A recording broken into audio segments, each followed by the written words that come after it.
A gente está vivendo esse momento onde a opinião da imprensa está cada vez mais padronizada, pasteurizada. Você vai mudando de canal, você vai trocando de jornal para jornal, de telejornal para telejornal, e as opiniões principais dos principais assuntos do mundo são muito parecidas.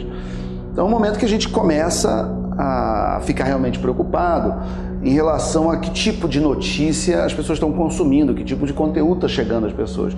Então é um momento importante, e nesse ponto a gente dá muita sorte de haver as redes sociais, porque as redes sociais estão dando alternativas e possibilidades de você ter outras fontes alternativas de receber noticiários, saber o que está acontecendo no mundo. Mas a gente está muito preocupado com essa tendência, porque isso não é novidade ao longo, principalmente dos últimos 40, 50 anos, de ter uma certa uniformização da imprensa, né? Da maneira como ela reporta as notícias. Você pegar os principais assuntos que foram tratados na humanidade, pelo jornalismo nos últimos 40, 50 anos, você vai ver que tem uma certa uniformização da maneira da notícia ser tratada, né? E também de alguns erros muito parecidos. Então, eu, por exemplo, vivi a minha adolescência, foi nos anos 80, então eu vi, por exemplo, como a imprensa tratou o governo Reagan nos Estados Unidos, e tratou muito mal, né? A imprensa perseguia implacavelmente o Reagan, e o Reagan foi talvez o grande presidente americano do século XX, em termos de recuperação econômica, recuperação da autoestima do povo americano. E ele era tratado como um cowboy de quinta categoria, um idiota, um tosco. A imprensa sempre foi muito elitista e preconceituosa em relação ao Partido Republicano como um todo, mas ao Reagan especificamente, é uma coisa que eu vi acontecer. E quando você vê, o Reagan foi o presidente que foi o grande presidente que foi, né? A recuperação da economia, a economia que ele recebeu do Jimmy Carter e a economia que ele devolveu, né, com os índices de popularidade e inclusive elegendo o seu vice como sucessor, né, o George Bush pai, ele foi um grande presidente, não há sombra de dúvida. E naquela época, por exemplo, os anos 80, você teve ao final, ali na virada, o fim da União Soviética, logo depois a queda do Muro de Berlim, que eram coisas que não eram previstas, não estavam nas páginas do jornal. Pelas páginas do jornal, a União Soviética estava muito bem, estava crescendo, estava mostrando a pujança do socialismo, né? Então, até quem tiver curiosidade, eu acho que vale a pena entrar nos arquivos digitais dos jornais e dar uma olhada. Como é que, às vésperas da queda e do fim da União Soviética, como é que a imprensa tratava a União Soviética? Né? Ninguém dizia que era um império que estava acabando, que estava prestes a implodir. Era muito pouco, né? Também na academia, também nos livros textos, né? O livro de economia que todo mundo usava na época, e usa até hoje, aquele do Paul Samuelson de macroeconomia, por exemplo. Se você for olhar as introduções, um livro lançado acho que no final dos anos 80, e dizia que a União Soviética era a prova de que o socialismo funcionava e que dava certo, e 1, 2, 3 anos depois a União Soviética acabava. E se você for pegar outros fatos, ainda nos anos 80, por exemplo, quando começa os anos 80, que o Japão parecia ser uma nova potência, a imprensa vendia, agora o mundo vai virar japonês, o Japão vai tomar conta do mundo, e o Japão está aí há 30, 40 anos com a economia basicamente estagnada, cheio de problema econômico. Mas se você fosse olhar os jornais ali, principalmente no meados dos anos 80, você ia ver que estava todo mundo ali batendo bumbo e dizendo que o Japão ia tomar conta do mundo. Então, a gente pode listar uma série de erros. A imprensa não viu, por exemplo, a escalada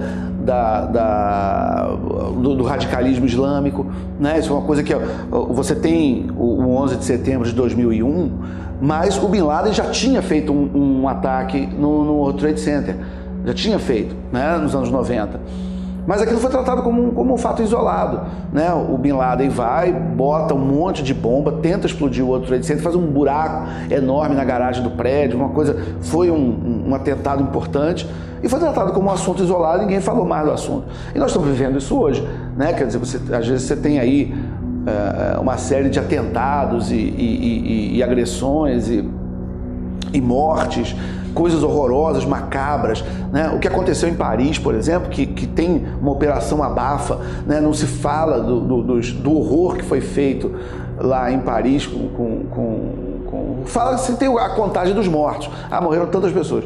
Mas o que aconteceu, as atrocidades, a maneira como as pessoas foram mortas e tal, isso aí tem uma certa operação abafa. E você tem uma dificuldade muito grande da grande imprensa de tratar, por exemplo, hoje, com o radicalismo islâmico. Né? Ele é sempre tratado, não, a minoria radical, e peraí, vamos ver e tal. O que é a atitude oposta, por exemplo, em relação aos cristãos. Né? Quando uma matéria vai falar dos cristãos, eles vão pegar sempre ou o radical, ou o pouco educado, ou que tem posições polêmicas, e de certa forma tentam colocar como se ele fosse um espelho de 1 bilhão de cristãos. Né?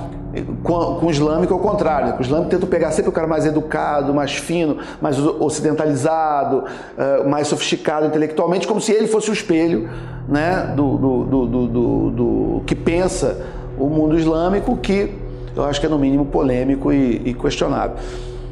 Então, ao longo dessas décadas, a gente foi acompanhando essa tendência de erros absolutamente monumentais. Né? Tem um analista americano que ele faz uma comparação com a imprensa que eu acho interessante. Ele diz o seguinte: ele diz que os chefes de Estado, eles têm seus serviços de inteligência.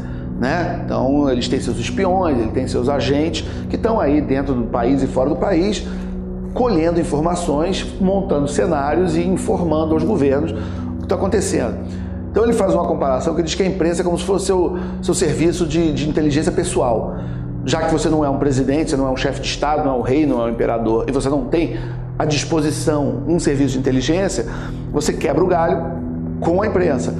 Porque ela tem, vamos dizer, agentes no mundo inteiro, investigando, vendo o que está acontecendo, pegando informações. Então, se tem um problema no Oriente Médio, ou na Europa, ou na América do Norte, eles têm gente que está lá reportando, dizendo o que está acontecendo, tirando foto, escrevendo texto, testemunhando, analisando. Então, eu acho a comparação inteligente como se fosse sua CIA pessoal, vamos dizer assim. Né? E aí ele fala, olha, se realmente fosse o seu serviço de inteligência pessoal, provavelmente você já teria demitido todo mundo. Gostou desse trecho? Então, para assistir ele na íntegra, entra no site do Brasil Paralelo, assine e seja membro. Lá você vai encontrar mais de 800 vídeos como esse, organizado por assuntos, dos mais variados temas, sobre política, história, economia, tudo que é importante para a nossa expansão de consciência. Se você gostou desse vídeo, mais uma vez se inscreva nesse canal e até breve.